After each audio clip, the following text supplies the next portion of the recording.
ஒரு பாத்திரத்தில் 1 cup butter எடுத்துக்கோங்க. அதுக்கப்புறம் பட்டர் வந்து நல்லா ரூம் டெம்பரேச்சரில் இருக்கணும். கொஞ்சம் முன்னாடியே எடுத்து வச்சுக்கோங்க. அதுக்கப்புறம் 1 cup condensed milk, same measuring கப்பில் கண்டென்ஸ்டு மில்க் 1 கப். இதுவும் ரூம் டெம்பரேச்சரில் இருந்தால் நல்லது. ஈஸியாக இருக்கும் உங்களுக்கு பீட் பண்ண. வீட்டில் உள்ள இன்க்ரீடியன்ட்ஸ் லைக் ஸ்பூன் ஒரு ஃபோக் வச்சு பீட் பண்ணிக்கலாம். அப்புறம் சுகர் வந்து 1/2 கப்.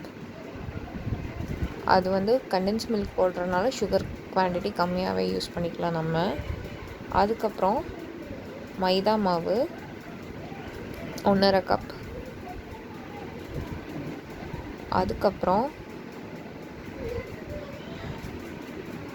மைதா மாவு 1/2 கப் போட்டு நல்லா சலிச்சுக்கோங்க. சலிச்சிங்கன்னா கேக்கில் வந்து அங்கங்கே அது கட்டி கட்டியாக நிற்காது. அதுக்காக தான் நம்ம சலிக்கிறோம். நல்லா சலிச்சுக்கோங்க. இதுக்கப்புறம் baking powder 1/2 spoon, baking soda 1/2 spoon, 1/2 teaspoon, salt ஒரு பிஞ்சு.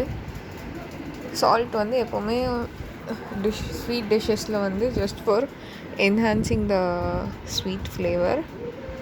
அதுக்கப்புறம் வெனிலா எசன்ஸ் போட்டுக்கலாம். நம்ம ஒரு 2 மூடி ஊற்றிக்கோங்க, இல்லைன்னா ஒரு ஸ்பூன் ஊற்றிக்கலாம். ஏன்னா இது வெனிலா கேக்குங்கிறங்காட்டிக்கு நம்ம வந்து ஒரு ஸ்பூனே ஊற்றிக்கலாம். நெக்ஸ்ட் வந்துட்டு இதை நல்லா மிக்ஸ் பண்ணிங்கன்னா ஜஸ்ட்டு நமக்கு ஒரு நல்ல கெட்டி மாவு மாதிரி கிடைக்கும். இதுக்கப்புறம் தான் நம்ம மில்க் ஆட் பண்ண போகிறோம். வார்ம் மில்கை 1 கப் வார்ம் மில்க் அதே மெஷரிங் கப்பில் ஆட் பண்ணிக்கோங்க. இதுக்கப்புறம் நல்ல ஒரு கேக் பேட்டர் கிடச்சிருச்சு நமக்கு.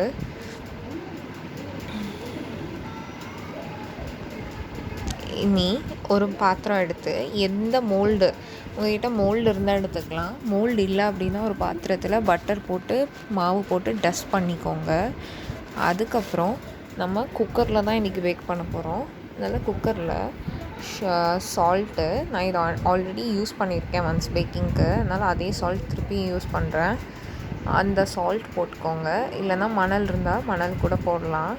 அதுக்கப்புறம் இந்த கேக் பேட்டரை இந்த மோல்டு எந்த பாத்திரத்தில் நீங்கள் பேக் பண்ண போகிறீங்களோ அதில் போட்டு நல்ல ஒரு டேப் பண்ணிக்கோங்க.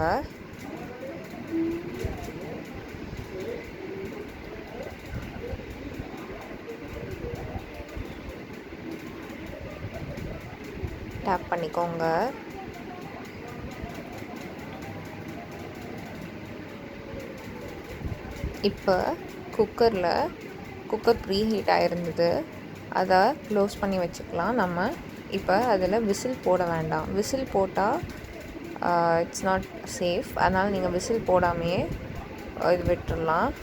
ஒரு 40 மினிட்ஸ் பேக் ஆனதுக்கப்புறம் பார்த்திங்கன்னா நல்லா அழகாக கேக் வந்திருக்கு. தேங்க்ஸ் ஃபார் வாட்சிங்.